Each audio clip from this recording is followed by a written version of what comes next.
Hello fellow pool players, Ron here. Welcome once again to the Pool Student Channel, and thank you so much for watching, everyone. Today I wanted to put together just a video to bring you up to date or recap where I've come from to where I'm at today with my pool game.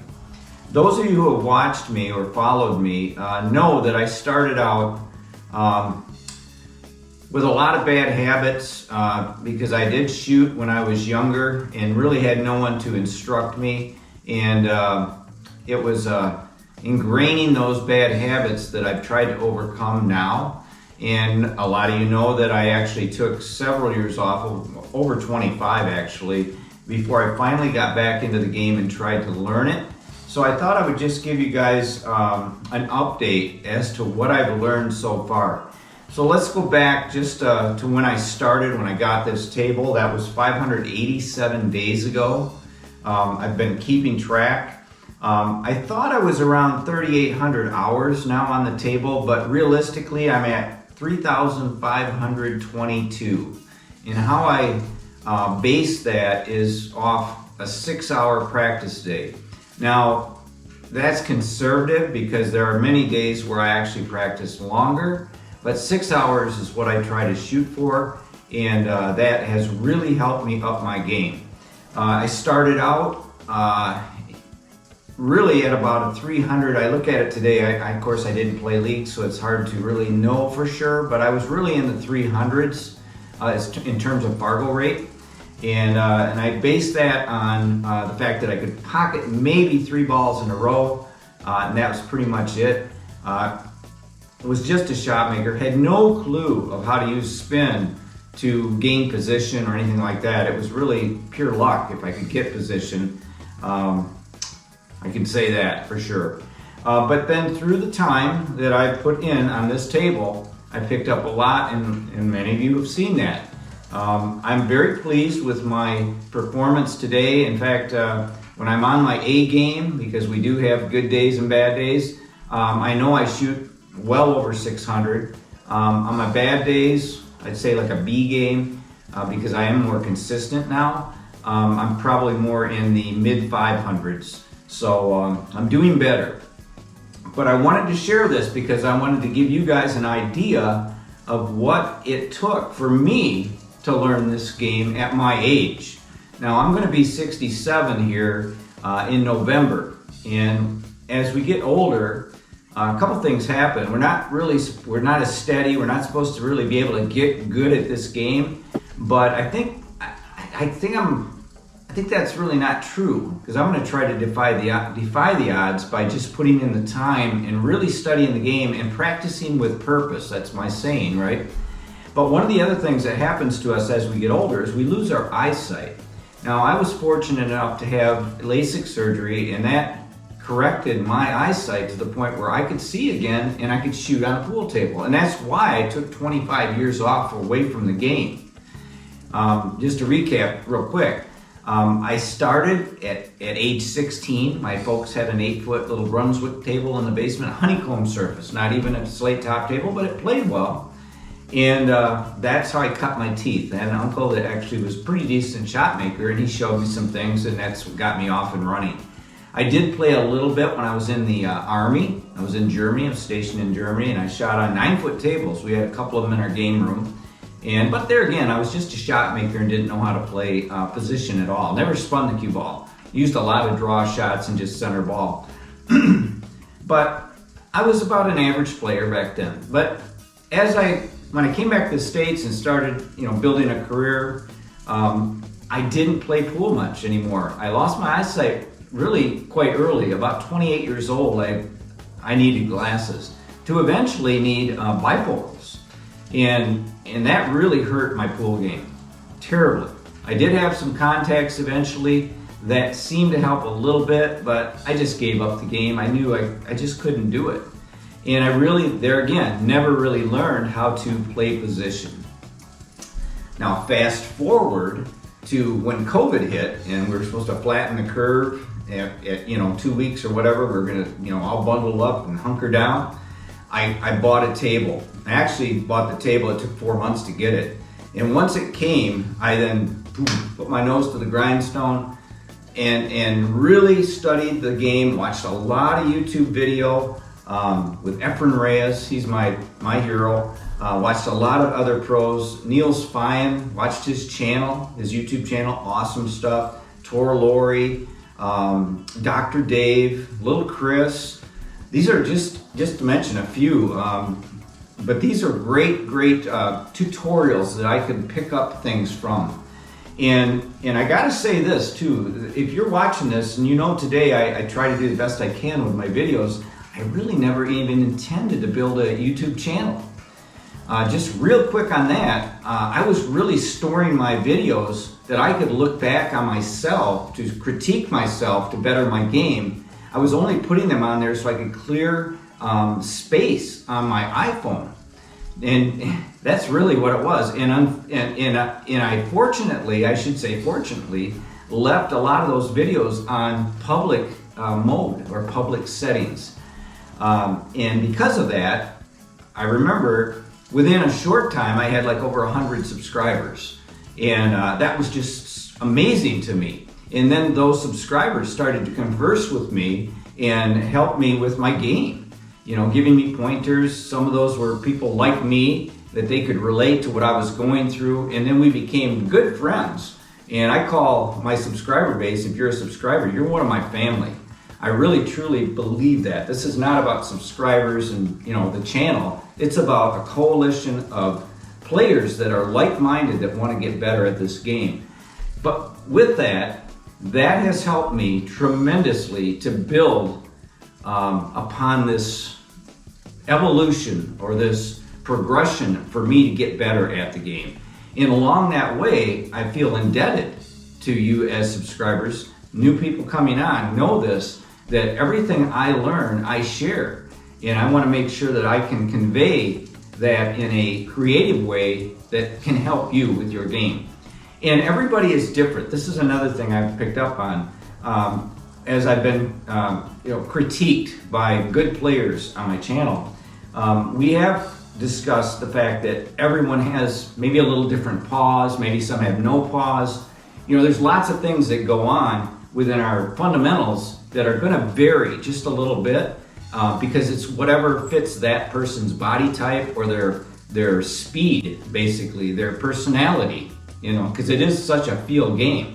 So that's an interesting thing, and that's probably what I would think is the most confusing part of this game. There is no one way to do this. It's so difficult. There's so much physics involved and so many factors that everyone's going to have a different take on it, and they're going to have a different result in terms of what makes it work for them. So I just wanted to make that clear.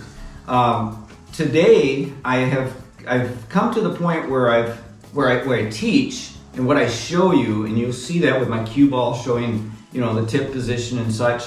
I actually learned how to gain position just by shooting balls for those thousands of hours, to the point where I would almost feel it. I mean, I just kind of knew roughly where the region of the cue ball would be struck at the right speed with the right spin, and I would get to that position. But then now what I'm doing is I'm doing it more systematically, and I'm now trying to convey and show you how more precise that can be obtained.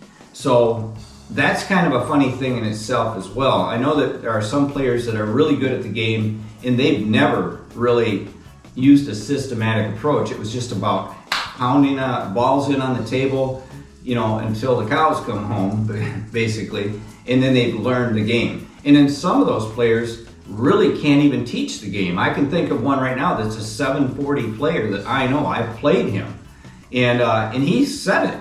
He can't teach the game. And you would think, wow, how can you not? Well, he knows how to play, but he's just not a teacher of the game. But then there are those that are maybe only 500 players that are excellent teachers at the game because they know what to do, but they just don't have the ability to pull it off or perform. So I respect both of those situations tremendously. So in my case, as I evolve, as I try to become more creative with ways that I can simplify and answer questions, you know, and I'm not going to be right every time. You know, some players are going to look at me and think, well, this really does happen, and this is the physics of that shot. And that's true, because I am rather new. 587 days, I'm still learning. I'm going to always be learning too. That's another point. If you think that you're going to learn this game and have it all figured out in whatever many hours, you better think again, because I venture to say that you're going to continually or always be learning this game. So it's tough. It's tough as a creator to try to, once again, simplify things to the point where I can teach you better. But I'm going to do my best, do the best I can, because I really want to have a unique channel that, like I say, shows my evolution. Think about that. And I'm not bragging or anything, but I was truly in the 300s. There's no doubt about it. I remember the first time I did this. I did Shiravari, is another great YouTuber YouTuber. I think he's the creme de la creme of pool YouTube tutorials. Very good. But I watched it. One of his segments is, I don't remember what it's actually called, but it's to test you by shooting 5 9-ball racks, and you have rules where you can actually take away balls if you want, but you're taking away points. But here's the deal: if you can run a full rack, you earn X amount of points. I think it's 20 points. I can't remember for sure. I haven't shot the drill in a long time. But I remember when I first did it, it has ratings A+ all the way down to, I think, D-. And I was in the D's, you guys. I just couldn't do it. It was like, I'd make a shot and then I'd miss it. And then I'd have to start over on the next rack. You only have 5 racks to make these, or to gain these points. But eventually, I got myself all the way up to a B. And then it was like, wow, I'm really getting better now. And then ultimately, I think my best run was I had 1 miss out of 5 games, which I was up there around, God, it was way up there. It was like an A-, I think. It was awesome. But now I had to be consistent with that, so then I worked harder at my game, and to the point where now my points in time where I was in dead stroke versus not in dead stroke has now come closer. So the consistency now is better. Some days I can just get on the table and I'm right away at an A player. Then the next day I might be just short of that. But it used to be I was way back here. The consistency part of this game is so critical. And now this brings me into the real meat and potatoes of what I want to talk to you about. The best thing I could say is you have to have good fundamentals. If you're just shooting balls in and you have poor fundamentals, you need to back up and you need to learn and change some of those things and be willing to change, because so many people will play this game 10, 20, 30, 40, 50 years and never be any better than what they were when they started. And I attribute this, I know this, it is all to do, or has all to do, with sound fundamentals. And the most important part of the fundamentals is the stroke. I remember when I started, you can look back too. I've taken some of the videos and cleaned up my channel to keep them more condensed. I have like 150 videos. I didn't want to have 300. I've actually 120 of them that I've set aside and put under private. But some of those are early videos, and I still have some early videos out there, and you're gonna see me shoot with a real rapid shot, stroke. And it's gonna have a recoil on it too. Terrible. As I look back on that, it's like, wow, how could I even have done that? But there were days that I shot really well, but then most of the time I did not. And I always question myself, why am I not consistent? That was the key. Once I started, and I actually got this, I picked this up from one of my other channels that I watch a lot, and that's John Disk. And he has a video about no more poke stroke. So if you're new to my channel, the ones that have watched me for a while, I took that to heart and really tried to clean that up. But John talked about that most amateur players get real jabby or pokey. And you can't have that if you're going to try to get better. Now that was over a year ago when I saw that, and I said right then and there, I said, I'm going to easily fix that. Boy, was I wrong. Holy smokes. That was the toughest thing that I've ever done, is to change that. Today, I now have a feeling in my head that I have to pause. I still today will miss shots that I ordinarily wouldn't miss because I'm trying that. I'm trying to get that ingrained, that muscle memory. So I come back, pause, and then go through. Going through is another thing. Don't just abruptly come into it. You have to start with a like I call it, a push, and then accelerate through. All controlled. If you ever have a chance to do this is going to be a great thing for you. If you can go to a pro event and sit right next to the table and watch those players play, you're going to know exactly what I'm talking about. They move the cue ball easily around the table with a very controlled stroke. Very straight and controlled. And that's important to our game. If we have that, then we can move on to doing drills, understanding spin-induced throw, understanding how to draw the cue ball. All of those things will then follow, but you gotta have a good stroke. So the video today is not only to let you know of how I've evolved in my game in those 587 days, but it's to let you know what has become what I know to be the most important aspects of the game to help you guys do the same. If you're a young player watching this, like let's say a 20-year-old, or even in your teens, wow, you gotta hear me here. Because if you can get these fundamentals, you're gonna be one of the top players by the time maybe 10 years rolls by, or even less, because some people can learn even quicker. Now, that brings me to me and my final goal to let you guys know. It's always been my goal. When I first started, I said this. When I reach 10,000 hours of practicing with purpose, good solid fundamental practice, I will then have learned enough of the game to bring my level of play where I want it to be. My level of play, I'm not going to ever probably make 700. I really, keeping this realistic, I'm going to keep very humble goals. But if I can make 650, the 650 play with consistency, I'll be very, very happy. So I'm well on my way. 3,522 hours, conservatively figuring that. But yeah, I do have a long way to go, obviously, to get to 10,000, but I will get there. It's going to take me several years, but I'm that dedicated to the game. And that's another thing that I would like to point out. You have to have a passion for this game. You have to want to play this game. Lots of people have asked me, how do you stay so motivated? Easiest answer to that, if I turn on a YouTube video of a match by one of the pros, one of my favorite players, Earl Strickland, Efren Reyes, those two playing each other, I can't even finish watching the match, even though I may have seen it before. Or if it's brand new, I have to go to the table and start shooting. It's like it motivates me to get up here, and I'm on the second level, I say up here.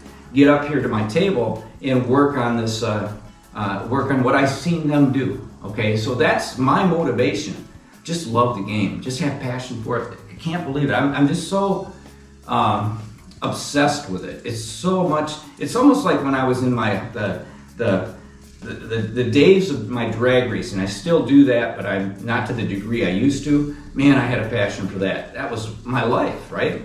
And now, away from grandkids and all that, the pool table is more important to me than anything that I'm doing, sport-wise, for sure. But you got to have that passion to really want to get better at this game, and you got to want to change. Change is to make sure that you have better fundamentals. So that's all I'm going to say. I'm not going to babble on anymore. You see I've got all sorts of notes and stuff here. By the way, this one here, just real quick, one of my subscribers gave me this. This is awesome right here. And I'll be doing a video on this someday, very soon. But stuff that I love and I love to share. Want to take your game to that next level. As I get better, we can all get better together. We all love the game. We all want to get there. One more thing, also compete. Get out and play on your local leagues because it's going to help you. Can't just play on a table at your home. It's not going to be the same. You could become a great player on that table, but boy, when you put yourself in front of competition, you will wilt. You got to be able to handle that, the stress of competition and the pressure. so much more. 90% of this game is mental. It really is. Once you learn those fundamentals, it now is going to go into your head. That's what's going to really hold you back. So you're going to have to do that as well. Thanks for watching. If you guys have any questions or comments, I appreciate that. I always answer everyone. Love you guys for sure. So next time, like I always say, keep on practicing.